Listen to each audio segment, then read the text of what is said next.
those of the host, guests, and callers, and not necessarily those of this station, its staff, management, or sponsors. It's Monday night at 9 p.m. and time for Sex Talk with the Siegel brothers. Dr. Ricky Siegel is a certified sex therapist, educator, and supervisor, and his brother Larry Siegel is a clinical sexologist and certified sexuality educator. The Siegel brothers are here to answer all your questions about sex and sexuality, but we're unsure who to ask, including questions you didn't even know you had. They will also welcome guests from around the globe to talk about a wide variety of topics and issues within the fascinating world of sexuality. Thank you for joining us, and welcome to Sex Talk. Good evening. It's Monday night at 9 o'clock on the East Coast. That means it's time for Sex Talk with the Siegel brothers. Thanks for joining us. My name is Dr. Richard Siegel. I'm a certified sex therapist. And I'm Larry Siegel, a clinical sexologist and certified sexuality educator. And my super awesome big brother. Thank you. One of two. You. Love to do we that. Shouldn't, we shouldn't slight Skip just because he doesn't live down here in the tropics. No. Lives up there in the frozen tundra. Frozen tundra. Yes. Miserable. So how are you, my bro? Good. Actually, it's remarking like last night. I haven't really seen you all week. Been busy. Now here in the studio once a week. Yeah. So, but good. We've both been busy. You've been traveling. A lot of exciting things happening. Yes, indeed. 2019 calendar for Modern Sex Therapy Institute. Yeah, why don't you say something about that? Well, it's been the dream job of my life. I'm incredibly honored and thrilled to co-direct with the lovely and brilliant Dr. Rachel Needle, who you have known since she was a kid. Yeah, literally. Hey, Rach. And we train sex therapists and psychotherapists, marriage and family therapists, social workers, counselors, as well as medical professionals in sex therapy and sexual counseling and sexual medicine. Yeah. Try and integrate all these fields. Absolutely. And, I also want to make sure that people are clear out there, too, because I don't know if we, necessarily do a good job of that. You're good at talking about the professional training, but you're also a therapist. And if people need help and people want to talk to somebody about their sexual things and their relationship stuff. You're right. I don't plug often enough, especially nowadays. It's been an incredible thrill and honor, and I couldn't be happier to be associated with Helping Moon Counseling and the also brilliant and lovely Luna Medina Wolf. Saw her come up and get her license and become just an astounding therapist and expert in trauma work, especially EMDR. And I'll give her a plug. Luna is the incoming president of Professionals United for Parkland, a very important organization. Has been dealing with a great number of families of the victims and survivors of the horrible tragedy at Parkland. Yeah, it's really good because that's another thing I think that every once in a while people need to be reminded of. Just because something is no longer in the headlines, it doesn't mean that it's not an ongoing trauma for these people that are still living and recovering. Right. I heard something that really I found disturbing, that some of the younger kids, like the incoming freshmen, find it cute to drop a stack of books or slam a door and freak out the older kids who lived through it, right? And just, re-trigger them and oh, God, the trauma these kids I mean, must it's kind of like, years ago, these, like the old World War II veterans, the shell shock. Right. They hear a car backfire and they jump under the desk. Yeah. Why do that to somebody purposefully? We didn't call it PTSD in those days. That's right. It was shell shock. People thought, I see. Thank you, Freddie, for running that. If anyone would like to get a hold of me, if you're watching us on Facebook Live, there's my phone number, and you can email me at ricky@modernsextherapy.com. We are on the radio in South Florida on 95.3 FM and 1470 AM if you're listening on WNN. And the call-in line, WNN. Got to get that right. Make Howard proud. That sounds like the same to me. Our call-in line is 888-565-1470. Yes, indeed. But we're very excited tonight, more so than usual. We're very excited every week when we get to talk about sex. And before we do, if I can, let me just also put out a little plug. We'll talk about it, these events coming up. with the collaborations that I've been doing between Sage Institute and Ann Goldberg, the Savvy Senior. We've got these programs that we're putting together, Sex After 60.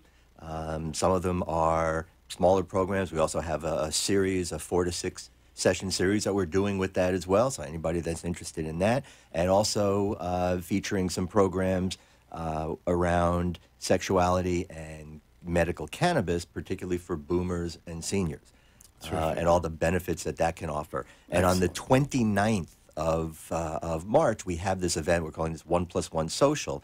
It's kind of a sort of a networking, gathering, community, social thing, but we're also going to talk a little bit about cannabis. Okay. Particularly for older adults. So there's information that will be posted through Facebook and on the website and all that stuff. So wanted to put that out there in case anybody's interested. Very nice. If anybody wants more information about anything we're talking about, you can reach us through the Facebook page, Sex Talk with the Siegel Brothers. There's a little send email button, or you could send a DM. Mm-hmm. Or, again, shoot me an email at ricky@modernsextherapy.com. Or there's my number on the screen. Yes, good. So, it's a real treat tonight. Mm-hmm. Talking about Modern Sex Therapy Institutes. Dr. Rachel Needle and I have been very blessed.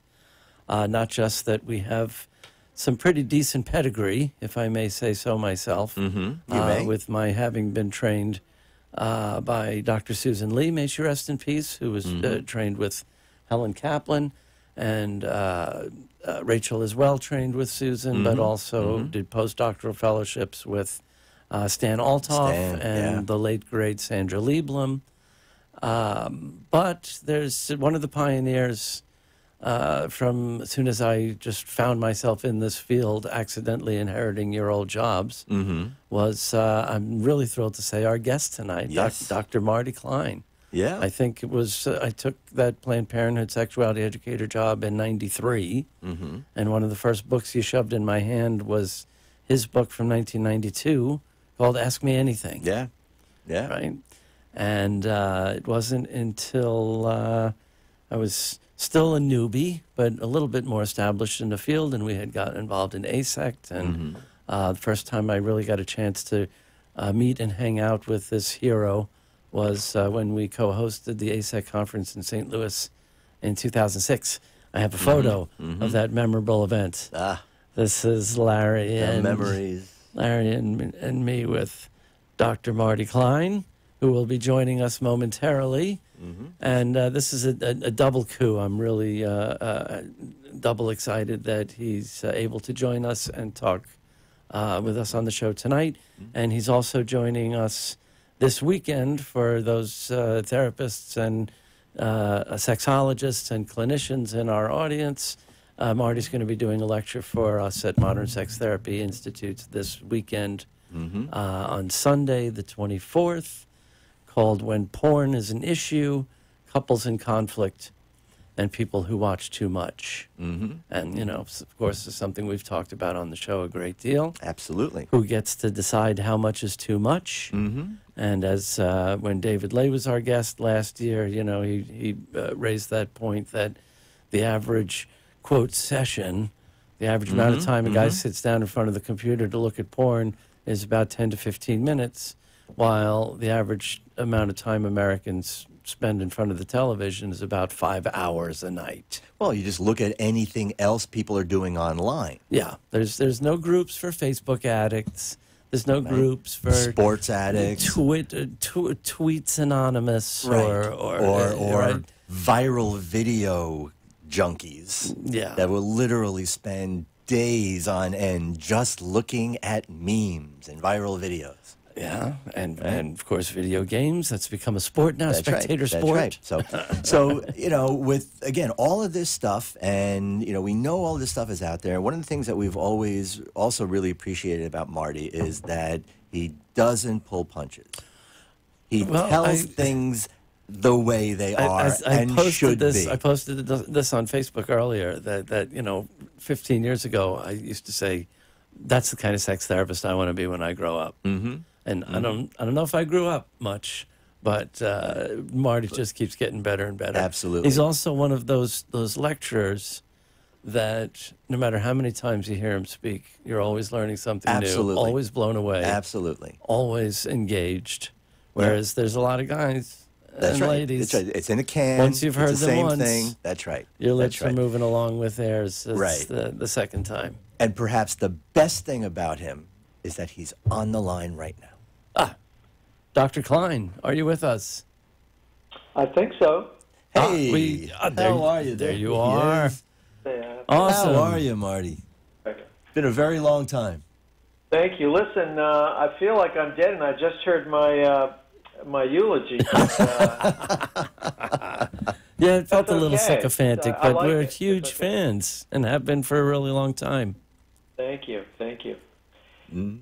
So you're right. We have this program coming up on Sunday, and you don't have to be a sexologist to think it's going to be great. It's going to be for all therapists, marriage counselors, pastoral counselors, nurses, and individual psychotherapists.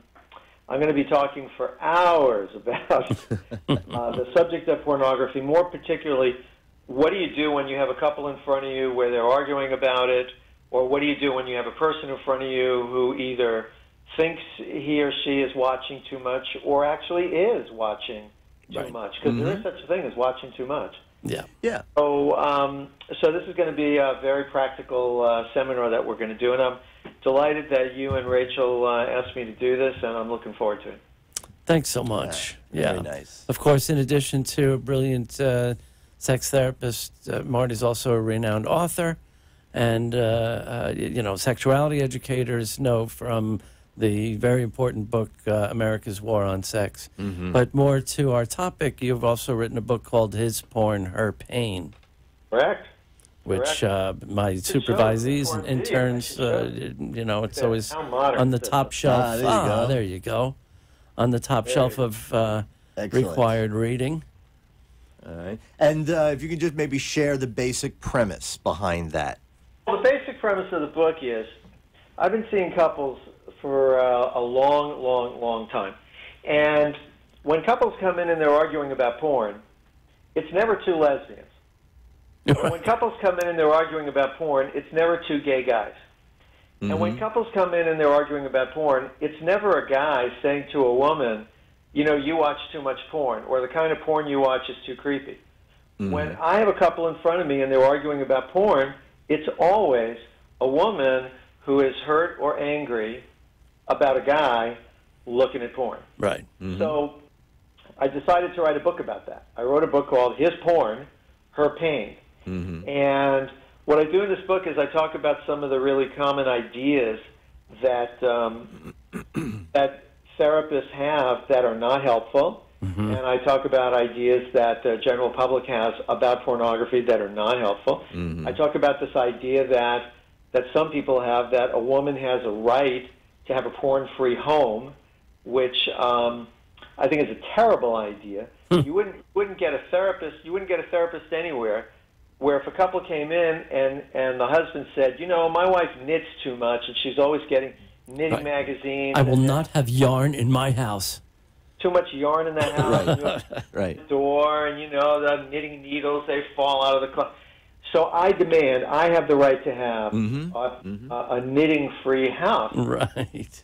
What a good therapist would do, is say, I'm not going to take sides on whether or not knitting is a good thing or a bad thing, but what I know is that trying to run a marriage where one person forbids the other one from doing something that the other one values, that's not a good way to run a marriage, and that there are inevitable consequences down the road. Sure. Whether it's I don't want you wearing any clothes made with child labor, or whether it's I don't want you eating any veal because, you know, they torture those poor little calves, or whether it's how about I don't want any pictures of your family on the wall in our house because, let's face it, your family is ugly. Right. Now, as a couples counselor, I don't even need to see the pictures of the family, and I'm certainly not going to judge. You know, people have pictures on their phones, right? So they show me, look at this picture. Don't you agree that her family is really ugly? Would you want those pictures on the wall in your house? And the answer is, let's talk about the power dynamics in the couple. Let's talk about how do you come to a joint vision of how you want to run your life together? Yes. What do you do when you're having trouble coming to a consensus about what's important or how we want to live? You know, it's just a slightly different topic, but it's something else I've quoted you a million times at least when working with couples after an affair.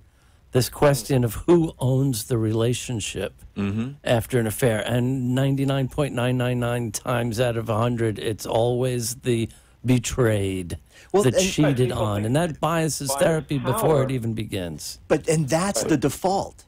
Go ahead, Doc. Well, so that's why it's important for psychologists to be aware of what the cultural ideas are about relationships and love and gender and all of that, and not just to buy into it blindly. So we need to be aware, for example, that the culture believes that if Joe and Mary are married and Joe has an affair, that Mary then is the victim and Mary owns the relationship. Right. And Mary gets to dictate the terms of how the couple is going to reconcile. And my feeling is, first of all, I don't know if you're going to reconcile, but if you are, it's not going to be one powerful person and one weak person. We already tried that after World War I. It did not work out very well.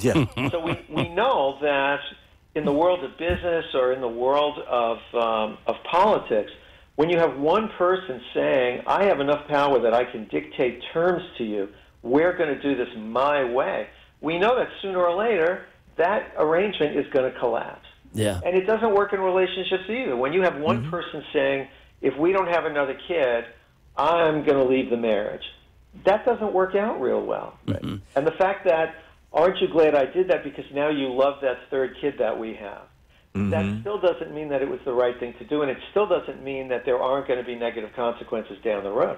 And it's the same thing with pornography. When one person says to another, I forbid you, when one adult says to another adult, I forbid you from doing something that you want to do, and a therapist says, yes, the thing that you want to do is so ugly that she has the right to forbid you from participating in this thing.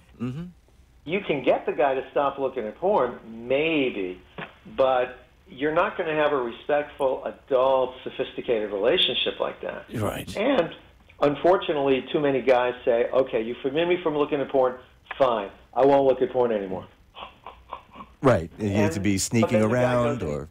And that's where, or resentful. I've stolen heavily over the years from Byrne's transactional analysis model, and I use it with couples just to point out how lovers aren't supposed to talk to each other this way. When one of you is an angry, critical parent and the other is a humiliated adolescent, sometimes who's literally been caught, holding his junk, they're never going to be lovers again. Especially if a therapist is just going to reinforce that dynamic, that you're now forever a sex addict and you're now forever the partner and the cop and the warden. But even more than that, I mean, this angry parental dynamic, but what most therapists seem to do is the therapists themselves seem to default into this victim-perpetrator narrative, that this person who was watching porn, and don't we love that, looking at porn, watching porn, because that's what they're doing, right? They're just looking at it. They're using porn but when like somebody a junkie. has their porn, they are automatically the bad person. Sure. And I think the big problem with so many therapists, as you were pointing out, is that they go right to that narrative and they jump on the power of the victim. And they, I think, end up holding the relationship hostage. I'd say really the only way that I can put it. They hold the relationship hostage. And it's very hard to reconcile and move past that in that dynamic. Yeah, that relationship is not going to have a happy ending, no matter what happens, because once you have a person who gets power from being a victim, and you have a therapist who backs that up, you have a therapist who says, you manipulative bastard, look how much pain she's in. Of course, we have to pay a lot of attention to that. Right. And it's really a shame because when the content is something else, most therapists do okay. If the content is money or parenting, some therapists do a lot better. When the subject is sex, it's so easy to get distracted if you're not a sex therapist. people ask me, what's a sex therapist? And I say, a sex therapist is just a good therapist who doesn't get distracted by sex. That's great. So, Yeah. so a couple comes in, and they have, let's say they have an open marriage, okay, and they both think that's a great thing, okay, and then one of them has been texting an ex-boyfriend on the sly, and the other person doesn't know, and the other person finds out, and they feel betrayed. You know, a therapist who's not comfortable with sex is going to be so broken up about, wait, you have an open marriage, wait, that can't work. Right. That's the problem here. They're never going to get to what's really going on. Right. And we see that over and over again. I don't know about you, but I'm frequently the third or the fourth marriage counselor that couples see. Yeah, definitely. We see that a lot. Yeah. And they come in, and the therapist may have been okay about the non-sexual issues, but as soon as sex comes up, they collapse. And we're not doing a good enough job of talking about that as a profession. We're not doing nearly a good enough job. Yeah. And I think it's getting worse because it's now so dangerous to talk about anything important in the psychology field because you can get called out about microaggressions, which is mostly a bunch of nonsense, or that triggers my macroaggression, which is mostly a bunch of nonsense, or being disrespectful about victims. You know, it's just becoming more and more dangerous to talk about real things in the psychology field. So, Sure.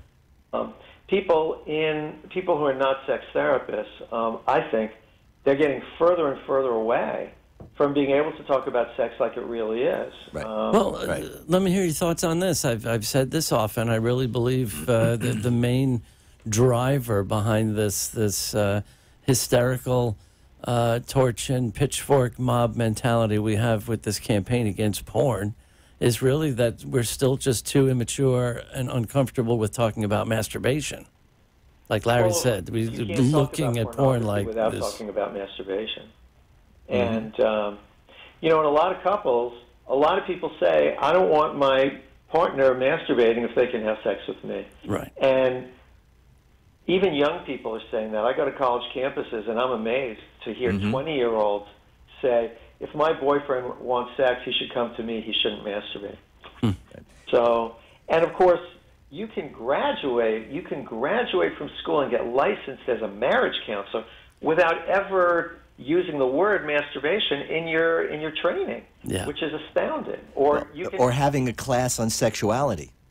Well, you have to have a class. No, they don't all offer them. Even programs an do. undergrad sex ed class is not part of most grad programs.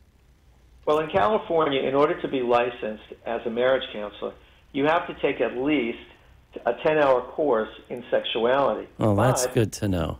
Well, it is, but the state doesn't mandate what's in those 10 hours. Of course, right. In reality, what goes on is that most of those 10 hours are taken up with child sexual exploitation and domestic violence and all that. Of course. Right. And I used to teach those courses myself, but I'm not willing to spend all of my time talking about all the distortions of sexuality if we're not. We need to talk way more about the most common things, which is sexual health and how people can put together a decent... And asking the questions. My favorite guilt trip to therapists is, couples counselors that don't talk about sex are like plumbers that don't do toilets. Like, why are you in the profession? How could you work with a couple and not ask the most important question? Unless they're in a sibling, companionate, roommate relationship. Hey, OBs rarely talk about sex, and that's kind of how they have a job. Yeah, what makes people obstetrics patients But again, get talked about. Mario, you also just really alluded to what is at the crux of all of this kind of stuff. Even just, that complete lack of understanding that people have about sexuality, sexual function, sexual process. The fact that so many people, and we're kind of going backwards in this, I think, in a lot of ways, especially with younger people, but this conflation of masturbation with desire for a partner. And how, again, it's gotten so oversimplified and people just, sort of defaulting to, I just call it plain ignorance, that people's desire to masturbate usually has nothing to do with partnered sex, and it doesn't mean they're not being satisfied. And we know as doesn't mean part of our what training that's what they really want. What they're looking actually, at. it's counterintuitive for some people that sometimes the more partnered sex people have, the more desire to masturbate they have. It's not about not being satisfied. Masturbation is not a default replacement for partnered sex. So I think this speaks to part of this issue that we have more generally. If on that level people can't put these pieces together, we're kind of in trouble. 100% right. And there's another part of the story that that most professionals don't talk much about. And that is that in a lot of couples, they don't have sex, but one or the other person does masturbate. And that's because for a lot of couples, the sex doesn't work. And so what one person wants to do is one or both people want to do is have a sexual outlet, which makes sense. But one of the reasons that so many couples argue about porn is because that's easier to do than talk honestly about their sex. That's right. That's Bingo. exactly right. Bingo. And that's actually the subtitle of my book, Confronting America's Porn Panic, with honest talk about sex. We actually have lots and lots of couples where they don't know how to talk about sex and nobody's helping them.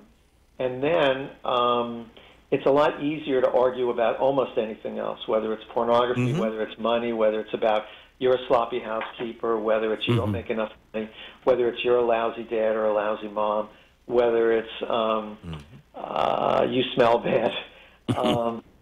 In my experience, people would rather chew glass than talk about their sex life in an honest way.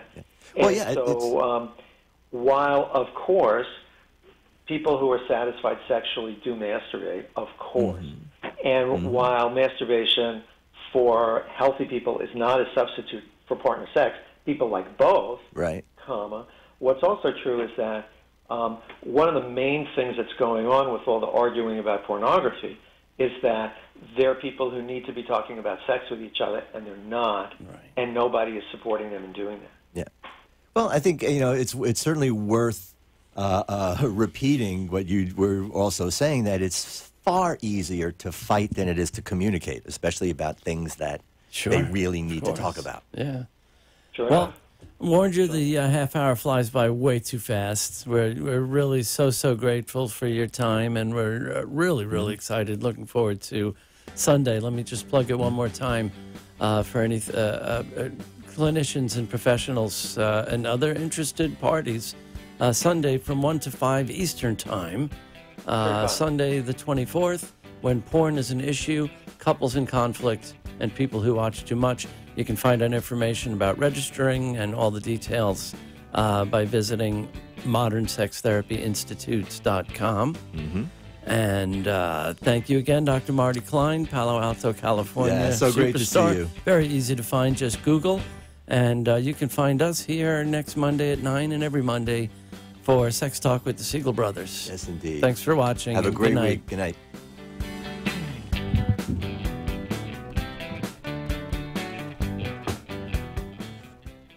You've been listening to Sex Talk with the Siegel Brothers. Join us every Monday night at 9 p.m. on WNN, 1470 AM and 95.3 FM. Or watch live streaming video at AMP2 TV Productions on Facebook, or look for the shows on YouTube. Thanks for tuning in, and we hope you'll join us again next week.